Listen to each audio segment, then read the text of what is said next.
Pogledajte ovu dasku za rezanje. Izgleda čisto i potpuno sigurno. Koristite je svaki dan i uopće ne razmišljate o tome.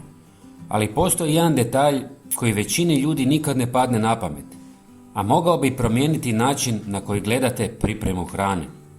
Svaki put kada nož prolazi preko plastične daske, na površini ostaju sitni rezovi. Isprva ih jedva primijetite, ali s vremenom ih je sve više. Upravo u tim ogrebotinama zadržava se bakterije i ostaci hrane. Ono što je posebno zanimljivo, neka istraživanja pokazuju da se tijekom rezanja mogu odvajati vrlo sitne čestice plastike.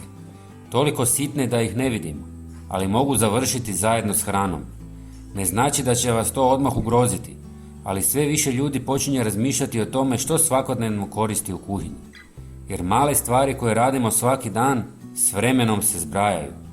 Zato mnogi sve češće biraju drvene daske. Drvo ima prirodna svojstva zbog kojih se bakterije teže zadržavaju na površini, a nema ni problema s otpuštanjem plastike. Uz to, kvalitetna drvena daska može trajati godinama ako se pravilno koristi. Ali tu dolazi važan dio koji ljudi često preskoče. Drvena daska nije čarobna i ne znači da je uvijek sigurna sama po sebi. I nju treba dobro čistiti. Nakon korištenja treba je oprati, dobro osušiti i ne ostavljati mokru, jer vlaga može stvoriti probleme.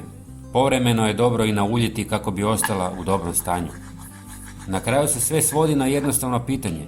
Ako već svaki dan pripremate hranu, zašto ne biste birali površinu koja dugoročno može biti bolji izbor? Možda se radi o maloj promjeni, samo jedna daska u kuhinji, ali ponekad upravo takve male odluke naprave veliku razliku. Napišite mi u komentarima koristite li drvenu ili plastičnu dasku za rezanje. Pozdrav!